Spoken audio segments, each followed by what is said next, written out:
Hi, everyone. It's Naomi Wolf, CEO of Daily Clout, and I'm here because there's been a lot of requests for me to expand on kind of an important discovery that we made. Basically, for about a week, I've been asking stakeholders and supporters of the Green New Deal, which, of course, is an agenda promoted most famously by Representative Ocasio-Cortez. And, a lot of people have been getting online or on board and being very, very, very supportive. And I want a Green New Deal more as much as anyone. I want it yesterday. But I also feel strongly, and Daily Clout's mission is in line with this, that citizens of a democracy should not be asked to get on board with legislation that they can't see, influence, and have a share in the outcome for, or have a say about. And that's why BillCam exists, so that you can actually see and share legislation, tweet the bill to your rep, so there can be no more smoke-filled rooms. One thing that we have learned categorically in 2 years of reading the bills, which is what we do at Daily Clout every week, is that legislation, whether it's from the right or the left, very typically seems to be a farm bill, but actually buries a gigantic allocation to something totally unrelated to farming, like the telecommunications industry, like the farm bill that we read and explained before Christmas and the New Year. So since we've seen this happen over and over, and since it's everyone's job and right to have bills explained to them, I pushed hard to see what the Green New Deal is. And that led to a journey. The Sunshine Movement, one of the biggest supporters, directed me to content that was an overview or goals, but it wasn't draft legislation. You understand the difference. Draft legislation is legislators actually preparing a bill for review by citizens and for action in Congress. So I pushed and pushed various stakeholders. It was a little bizarre on Twitter, who were supporting the Green New Deal. And it was like, oh, where is the Green New Deal? Where is the foundational document? And I kept being sent things that were not draft legislation. So wonderfully enough, because this is the way democracies are supposed to work, and this is not an expose, but a nudge to really get this important legislation right, Ocasio-Cortez posted saying that it was in response to people asking, what is the Green New Deal? What she had that she called the Green New Deal. So I will tell you, it is not draft legislation. This is the headline. It's not draft legislation. It's 11 pages of a Google Doc, like 11 pages. And not that a short bill or a short agenda or manifesto is a bad one, but it's very, very much worth reading, these 11 pages. And that's what we're going to do in this video today. So I've posted it on Twitter, and I've sent it out again on Twitter, so you can follow along, and we'll post it on Daily Clout. And it's called Draft Text for Proposed Addendum to House Rules for 116th Congress of the United States. So what I'm going to tell you is that that's not even draft legislation for legislation. It's draft legislation for an addendum to rules. In other words, it changes the rules of how Congress operates, okay? It's not the same as a bill. It's not even the same as a draft bill. So it's creating a new process for the allocation of power, essentially. Now, the headline of what I'm going to walk you through is that while this push of Ocasio-Cortez's for a Green New Deal seems very oppositional, I really want to ask you to be very skeptical and critical in scrutinizing, the optics of this Green New Deal. And here's what I mean. Ocasio-Cortez has protested, and I respect that. There was a protest for the Green New Deal in Nancy Pelosi's office.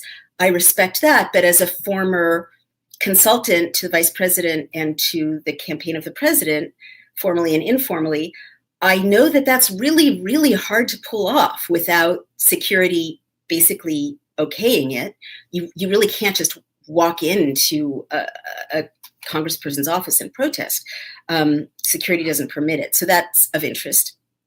And the drumbeat of what seems like a very well-coordinated campaign to get people on board the Green New Deal, which I really want to stress, we need a Green New Deal yesterday. But the drumbeat really has all the hallmarks of a campaign that is coordinated with a great deal of sophistication and yet made to look like a grassroots campaign. And the reason I bring that up is that, sadly enough, the DNC, like the RNC, is perfectly capable, and we've seen this again and again on the left, of positioning a candidate like Bill de Blasio as this outsider. Much was made of his multiracial family. He's going to be the representative of the grassroots. Then he gets into office, he becomes inaccessible to reporters, and he's totally in the pocket of developers.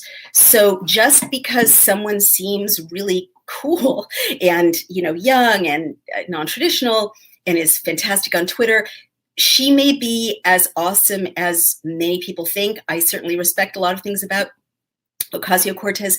However, it doesn't mean that the old guard DNC isn't perfectly capable of essentially constructing what looks like a true two-pronged action, where there's the challenger and there's the resistant establishment representative, and it seems like a conflict, but in the end you get the same old power elite owning everything.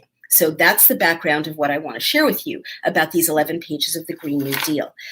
Because the bottom line is, if you read the Green New Deal, some things are amazing and some things are a giant gift to private sector hyper elite stakeholders without any kind of oversight from the people of the nation.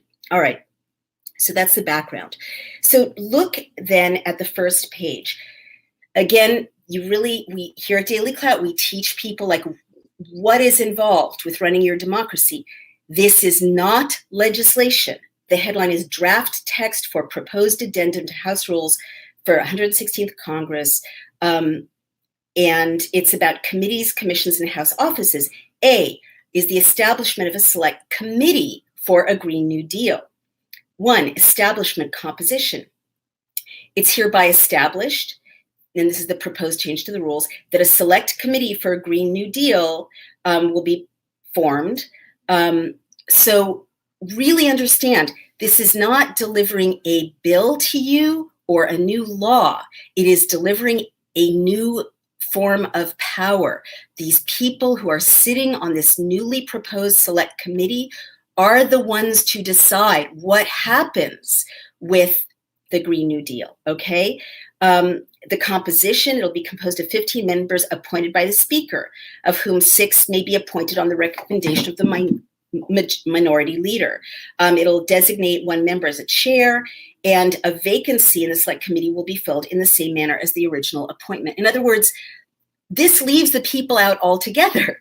And of course, committees, do this, but just bear in mind, you don't get to vote on who these people are who are going to be designated, these 15 members of Congress who are going to be designated to run this gigantic military level, Ocasio-Cortez keeps saying, and her supporters keep saying, wartime footing level investment of American money and resources into the Green New Deal. All right, it's 15 people you didn't decide on. It gives even more power over the Green New Deal to the party gateholders. Yes, from both parties, but it's not a grassroots process to allocate all of this power to the select committee. The legislative function, The Select Committee will have authority to develop a detailed national industrial economic mobilization plan, hereafter referred to as the Plan for a Green New Deal, for the transition of the U.S. economy to become greenhouse gas emissions neutral and to significantly draw down greenhouse gases from the atmosphere and oceans. Okay, that's great, but note, it is the whole economy, right? It's not the government, it's not incentives, it's taking over, it's changing the methods of the whole economy. I may want that. It may take such drastic measures, but just know what you're voting for. And also it says to draw down greenhouse gases from the atmosphere and oceans. This is really important. There are new technologies that are experimental, and they're part of the arsenal of geoengineering. The tech and IP for these, including carbon sequestration from the atmosphere and the oceans, totally experimental, is owned by venture capitalists in Silicon Valley. It's owned by the Bill Gateses of the world. I've been reporting on this with Harvard and geoengineering in the atmosphere called ScopeX. So this isn't just let's become free of fossil fuels. That's fantastic. But it's also a gigantic allocation of the nation's resources to these new experimental technologies, greenhouse gas drawdown from the atmosphere and oceans that is owned by companies like Intellectual Ventures, a gigantic, not transparent IP company in Silicon Valley. All right. I'm very familiar with this because of the reporting I've done on the influence of Silicon Valley and their owning of the tech and IP for geoengineering, and their pushing of a very similar bill which passed by Zoe Lofgren's sponsorship that created a kind of privatized weather industry.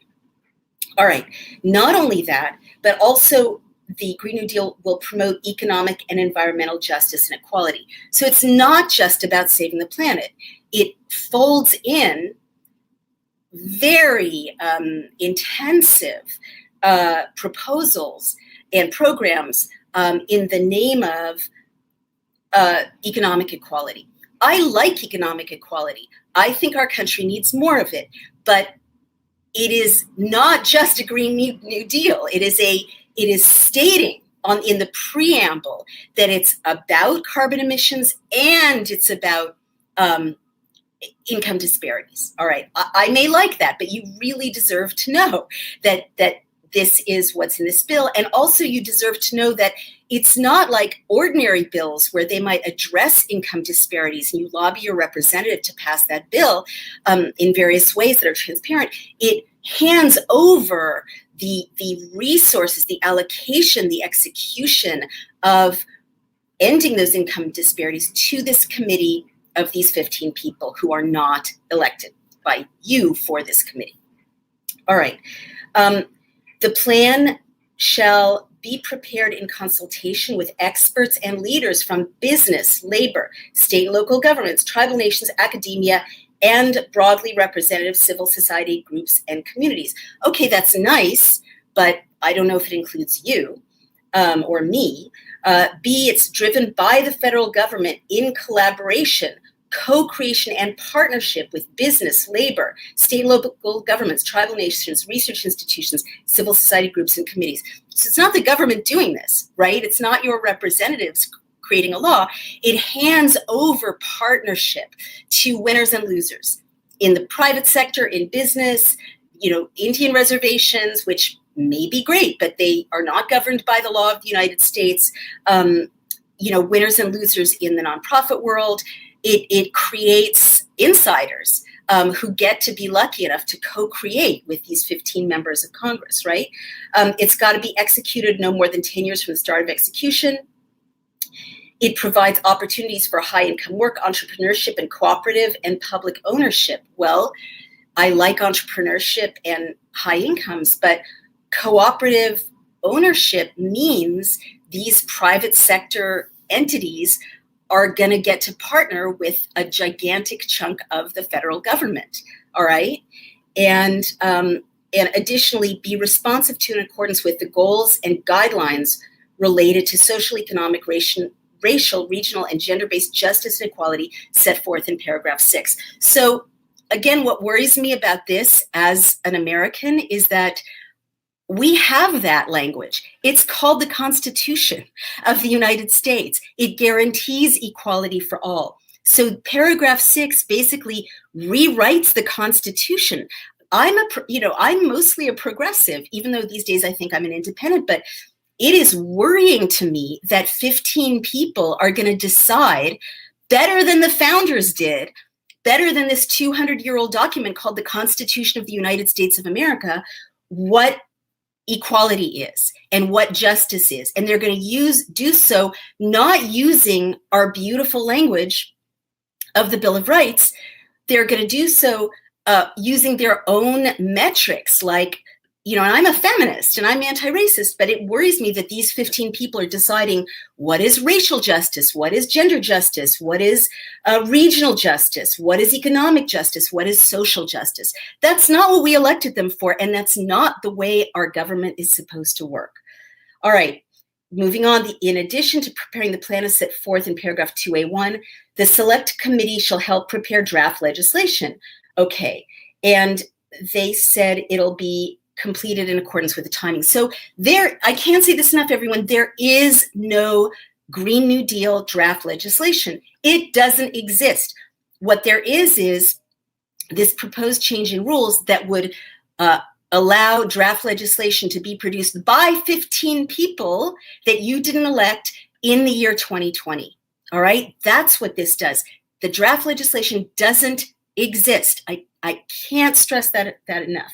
This sets the stage for it to be created not by people you elected to do it, all right? Not by you, by these 15 people, half from each side, and the chair designated by the Speaker of the House. All right. The select committee shall not have legislative jurisdiction and shall have no authority to take legislative action on any bill or resolution, provided that the foregoing shall not affect the select committee's ability to prepare draft legislation. All right, well, that's very dangerous legalese, because it basically says, sure, we're going to, create legislation the way the separation of powers says we can, but not if it contradicts the paragraph 2A1, which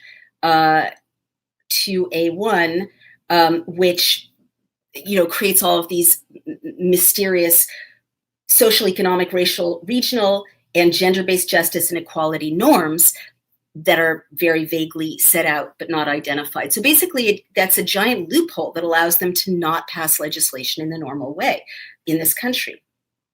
B, investigative jurisdiction. The select committee shall have the authority to investigate, study, make findings, convene experts and leaders from industry, academia, local communities, labor, finance, technology, and any other industry or group that the select committee deems to be a relevant resource. And this select committee may, at its discretion and as its members deem appropriate, hold public hearings in connection with any aspect of its investigative functions. Did you hear that? It means that they can again choose winners or losers from industry, from their big donors, from tribes that have a bunch of money, from whoever they want, and consult with them and get their input about what this should look like, meaning let them lobby. But they don't have to let you know. They don't have to have public hearings. All right, now actual legislation, there does have to be a public comment process. There's a period where it goes into the database, which comes out as the API stream that we use at BillCam, right? The GovTrack, and you get to see it. That's your right as a member of this democracy. But this paragraph says no. It's at their discretion that these 15 people tell you what is actually who they're consulting with. And these hearings are at their discretion. They can do them or not do them. That is not a democracy. All right. Procedure. Except as specified in paragraph 2, the select committee shall have the authorities and responsibilities of and shall be subject to the same limitations as a standing committee of the House and shall be deemed a committee of the House for all purposes of law and rule. Well, that's good. B1 rules To be confirmed by reference to overall House rules package, organization of committees, and to be confirmed by reference to overall House rules package, procedures of committees and unfinished business shall apply to the select committee where not inconsistent with this resolution. So again, that does seem to provide a loophole for this committee not to be treated under the rule of law the way other committees are if the outcome deviates from the resolution. Service on the select committee shall not count against the limitations on committee or subcommittee service in rule, and then it's not filled in, it's a bracket, to be confirmed by reference to overall House rules package, end bracket. It's not filled in, it's a blank check. In other words, it's saying section 3A2 under procedure says you are not, if you're a member of this committee, obligated to the limitations on your term that apply to other House committees. Okay, did you hear that? That's what happens in a totalitarian state. And it's not filled in. Take a look at that. To be confirmed by reference to overall House rules package. It's not locked in what the limitations on people's service in the select committee of this powerful 15 people is going to be. I'm going to skip funding. It can, except to point out that for 4C, without limiting the foregoing, the select committee may at any time and from time to time during the course of its mandate apply to the House for an additional dedicated budget to carry out its mandate. So depending on what relationships are worked out by the select committee, they don't have to go to you, the people, to continue funding the select committee and its mandate. They get to just apply to the House. So it's like, again, a blank check. Interim reporting, they report to the House. 5A, the select committee may report to the House or any House committee it deems appropriate from time to time the results of its investigations, together with detailed findings and interim recommendations, as it may deem advisable. So again, doesn't have to. It doesn't have to report to other committees unless it wants to, when it wants to. Select committee shall complete the finalized draft legislation by a date no later than the date that is 90 calendar days after the select committee has completed the plan, no later than March 1st, 2020. So that's the deadline for when the draft legislation actually has to be ready, is a little over a year from now. 3, the select committee shall ensure and procure that the plan and the draft legislation prepared in accordance with this section, upon completion, be made available, listen, to the general public in widely accessible formats, including without limitation via at least one dedicated website and a print publication by a date no later than 30 calendar days following the respective dates for completion set forth earlier. Again, that worries me because it doesn't appear to be legislation that's going to be submitted through GovTrack for the usual scrutiny. It appears to be saying, sure, we'll let the people know what this gigantic sector of the economy is on a website that we create or in a publication that we release. And that is absolutely subject to spin and manipulation. The way that, frankly, this document, I think, has been subject to spin and manipulation because no one's read it that I can tell. All right. Scope of the plan for Green New Deal. Now we're getting to it around page 4. This is actually unpaginated on Ocasio-Cortez's site, her link.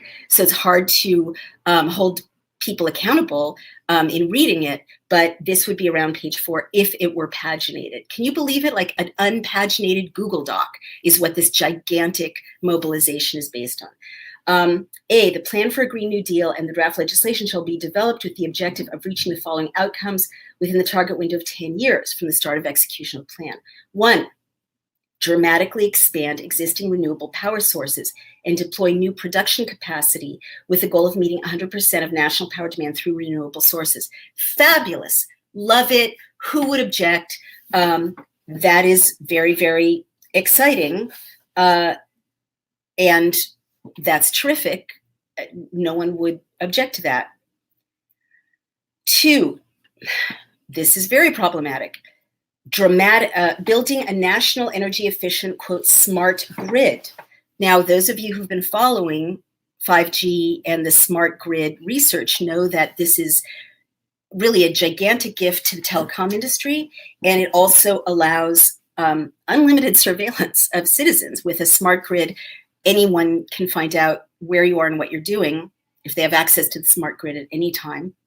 And there are huge health concerns about 5G and smart cities and a smart grid. And by the way, the person who has invested $80 million in smart cities is Bill Gates.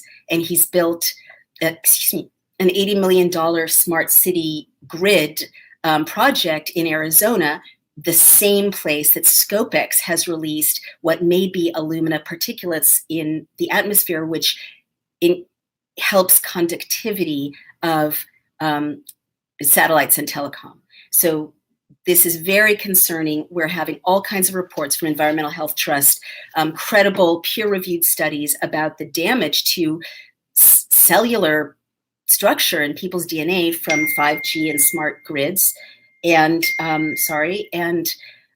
this would basically say, and it's right up there in the second paragraph, build a national energy efficient smart grid. So you can't get away from it. If you're in the United States of America, you cannot get away from the smart grid that Ocasio-Cortez is proposing as the second thing of all the things we need to save the environment.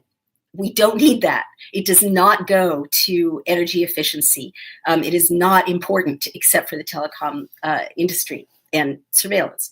3, upgrading every residential and industrial building for state-of-the-art energy efficiency, comfort, and safety.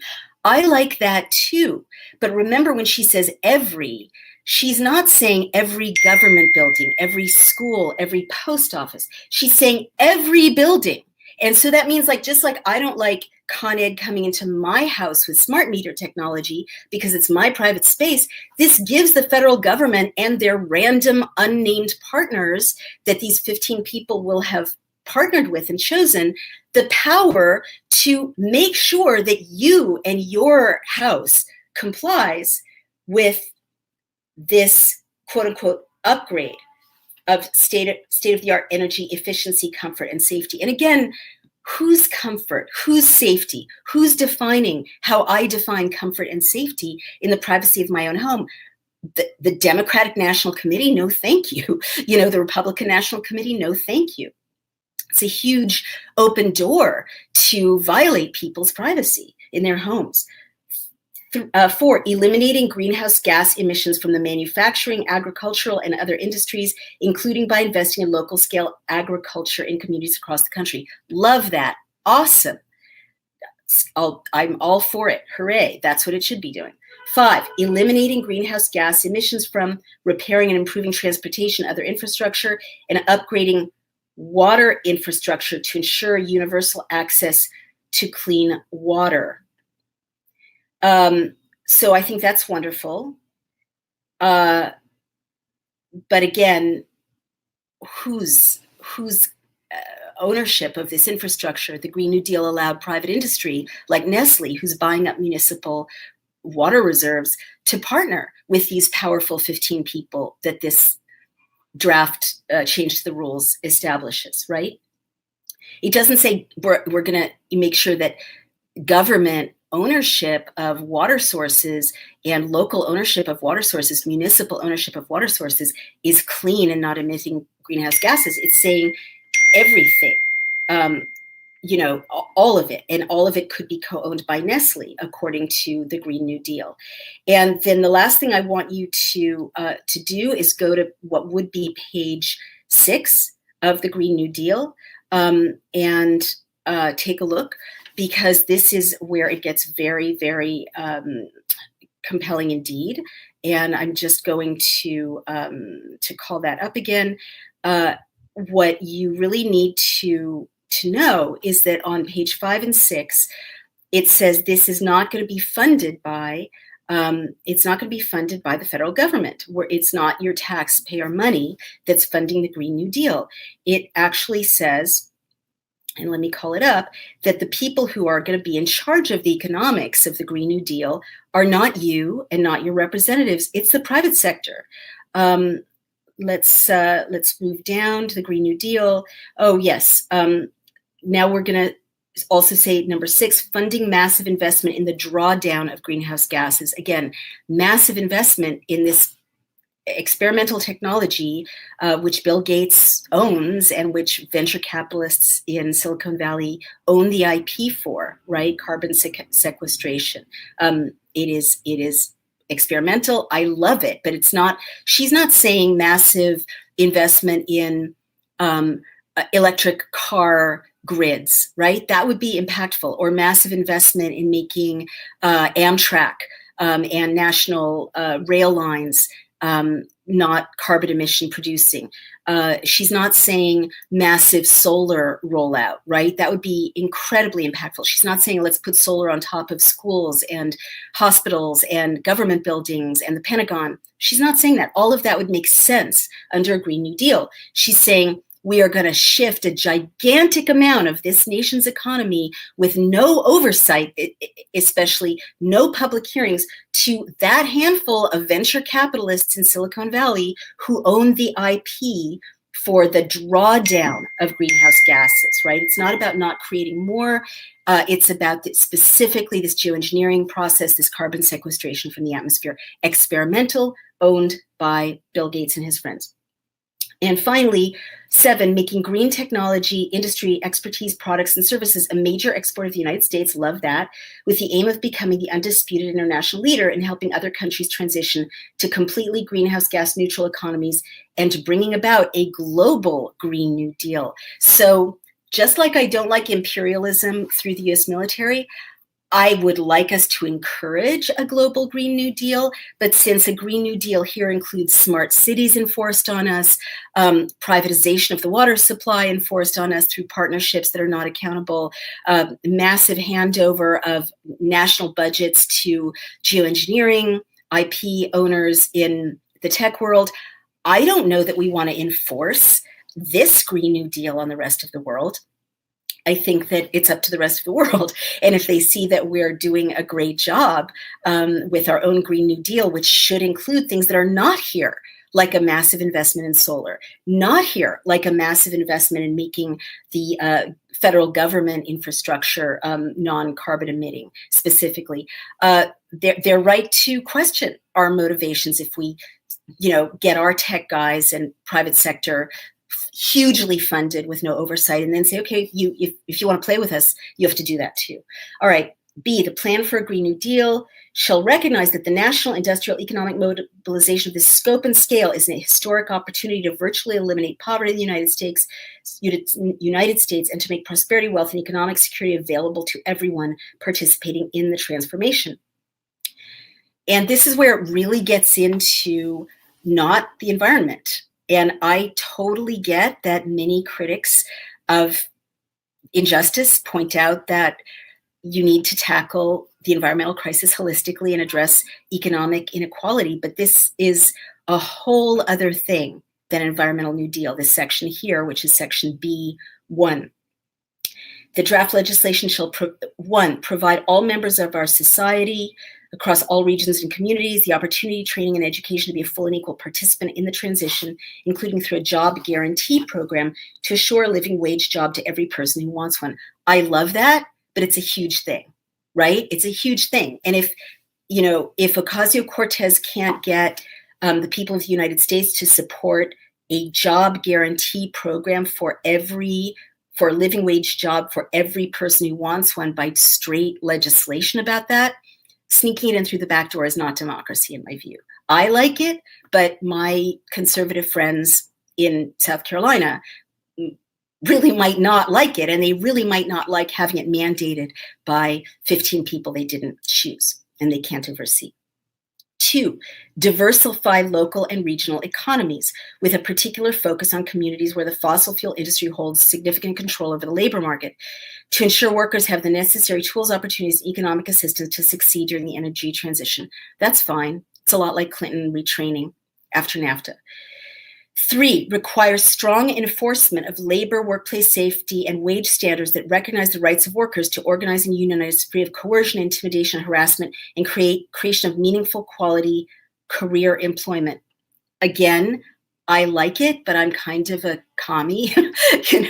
It's a gigantic assurance to unions and to the Democratic base, by the way, working people, communities of color, they're entitled, but it's not a Green New Deal. It's highly partisan. It's a policy, again, that a lot of people on the left will support and on the right will not support, whereas a real Green New Deal should be a Green New Deal about the environment. Four, ensure a just transition for all workers, low-income communities, communities of color, indigenous communities, rural and urban communities, and the frontline communities most affected by climate change, pollution, and other environmental harm, including by ensuring that local implementation of the transition is led from the community level and by prioritizing solutions that end the harms faced by frontline communities from climate change and environmental pollution. Again, I like grassroots organizing. I like community-led solutions. I love local solutions, but this is a federal bill and it's a federal action. And so this is a gigantic power grab to intervene in how local communities do business. And maybe the climate crisis has led to a situation in which we just need to suspend local municipalities' right to make their own municipal laws. I don't think so. I think that the legislation we've seen at a local and state level during the Trump era shows that communities can actually lead the charge to address climate change.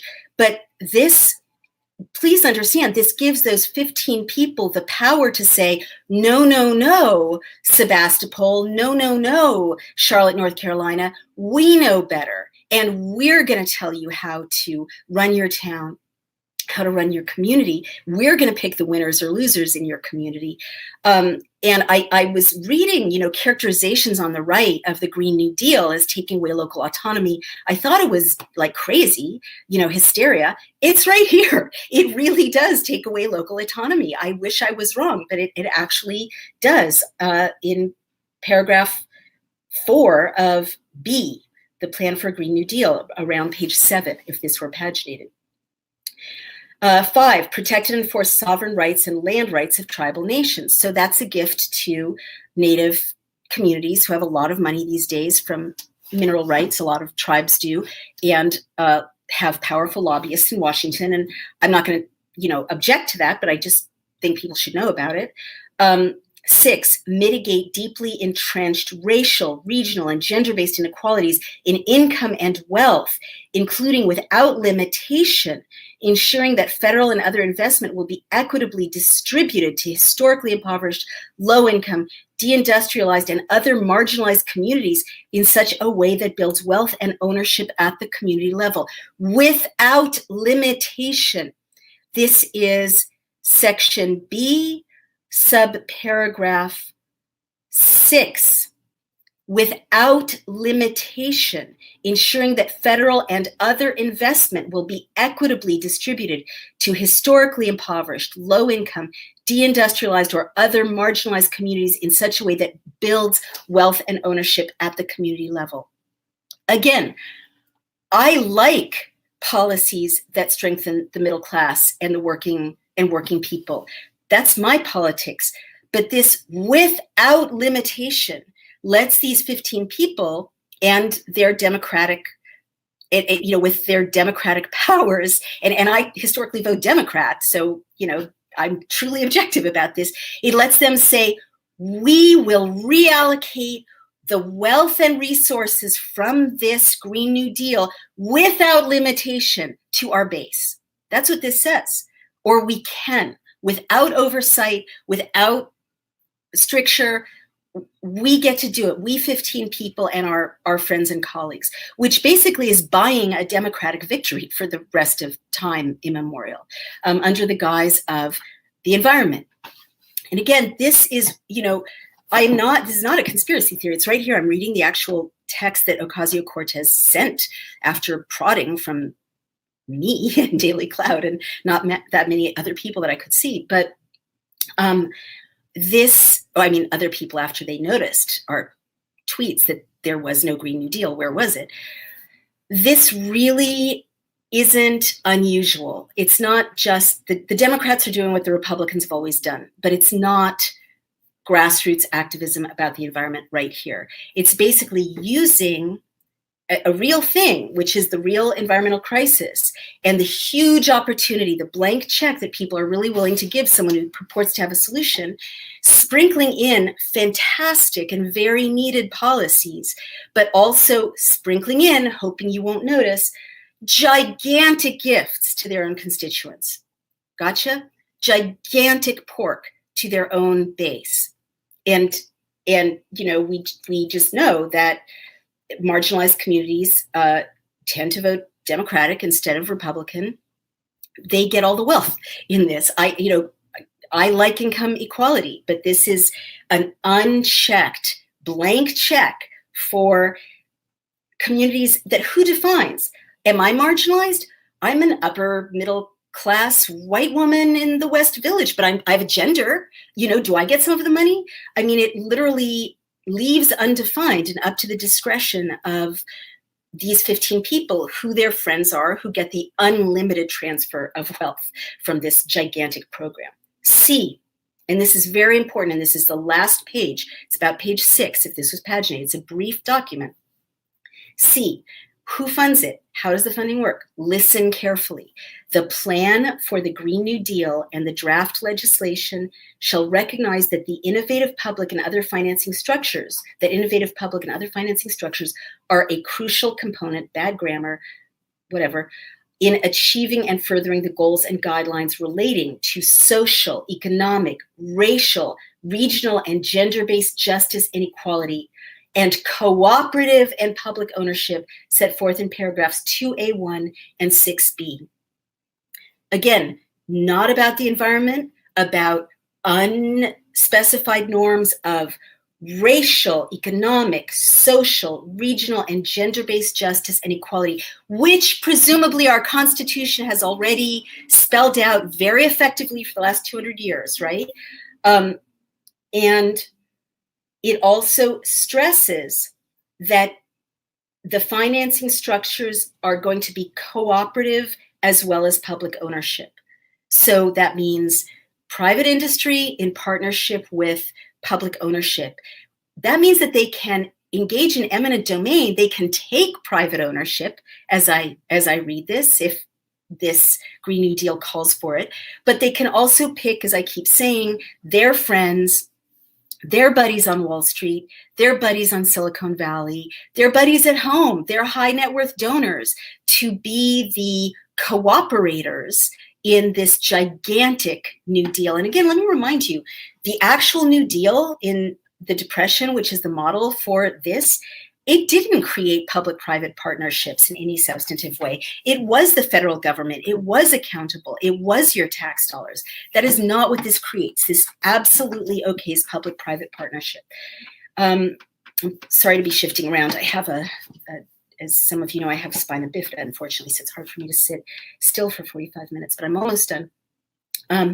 The plan and the draft legislation shall accordingly ensure that the majority of financing of the plan shall be accomplished by the federal government using a combination of the Federal Reserve, a new public bank or system of regional and specialized public banks, public venture funds, and other such vehicles or structures that the Select Committee deems appropriate, in order to ensure that interest and other investment returns generated from public investments made in connection with the plan will be returned to the Treasury, reduce taxpayer burden, and allow for more investment. Well, that's the last sentence in the Green New Deal. It is not a grammatically correct sentence, so it's hard to actually understand what it's saying, but what it appears clearly to be saying is that this vast transfer of wealth, this war footing level transfer of wealth, will go through the federal government, but using a combination of the Federal Reserve, which is not part of the federal government, right? It's a private entity, which was created, I believe, in the teens of the last century. It is totally opaque. It isn't audited. No one sees what it is, right? It's private, right? It's going to flow through the Federal Reserve, comma, also a new public bank or system of regional and specialized public banks, comma. Existing banks aren't good enough. Our federal government isn't good enough for managing this gigantic transfer of wealth in the hands of 15 people. They're going to create a new system of banks just to handle the money siphoned from our treasury for this Green New Deal, which is unaccountable. A new public bank or system of regional and specialized public banks. It's like, literally, it's like creating the Department of Homeland Security. It's creating although even more complex and unaccountable, a gigantic network of unaccountable new banks, new financial instruments, right? Like the toxic financing crisis, new ways to say this is a thing that money can flow through, new banks, right? Which means presumably new regulations for these new banks, or system of regional and specialized public banks. What is a public bank, right? What is that? Do we even have such a thing? Which will again benefit whoever these 15 people say they'll benefit, with terms and conditions you and I won't be reading easily, for sure. And the money is going to flow through those created financial instruments, right?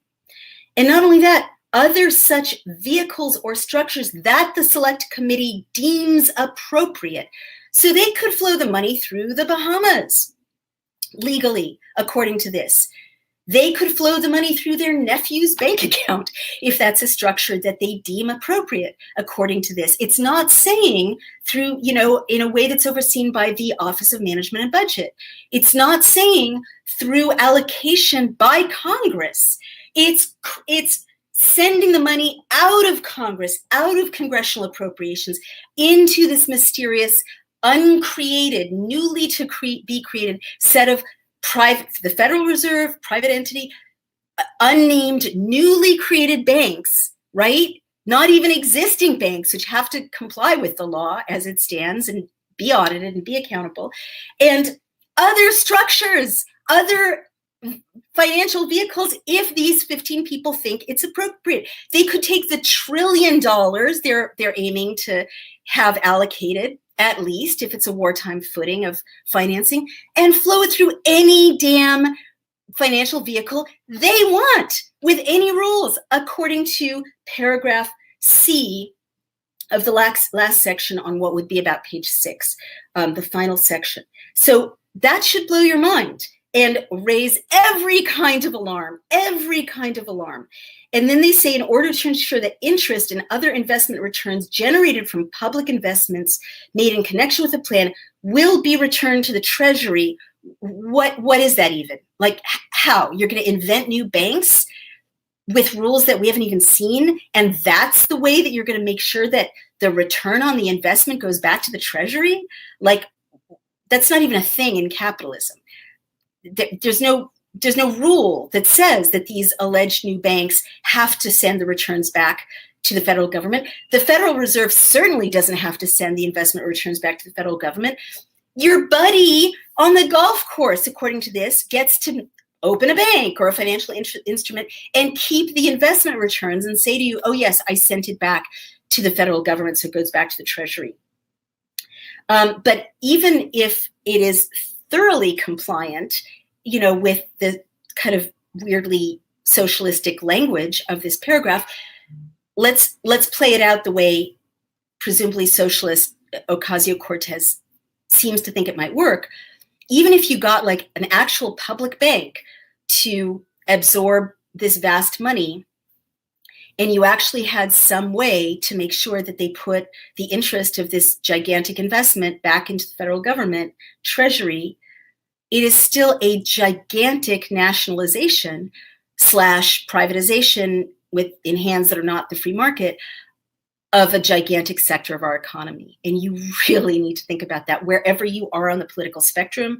It could be a gigantic gift to your buddies on the golf course if you're one of those 15, or it could be a gigantic gift to socialism, basically. But either way, it is not accountable, and it's not the way our system is supposed to work, in which Congress oversees appropriations, and you elect or fire your member of Congress. And there's zero transparency about where the money flows. And allow for more investment. All right. So the last paragraph makes sure that you do not get to find out where the money is flowing, if any of it is being skimmed off, whether the percentage, whatever it is, goes back to the Treasury. You're not auditing the Federal Reserve. Your congressman is not auditing the Federal Reserve. So this takes that $1 trillion or whatever wartime footing they're aiming at, that price tag, which is undisclosed, and flows it through totally unaccountable financial instruments, some of which are private and some of which they will invent by March of 2020. This is Naomi Wolf. I really hope you read this whole document all the way through. It will blow your mind, whether you're on the left, the right, in the middle, an independent, anarchist, socialist, anything, anywhere on the spectrum. This should blow your mind if you think that you live in a democracy in which we have 3 branches of government and there are proper limitations to what Congress can do. This is me. It's been 50 minutes. I will post. I'll take your questions. Please share widely. If you think it's important to have people who are trained to read actual bills and explain them in language anyone can understand, that's our mission at Daily Clout. We have talented explainers, highly trained Nisha Jain at the University of Virginia Law School, highly trained Isaiah Thompson at NYU's Wagner School of Public Policy, me with my 25 years as a journalist and a one-time political consultant.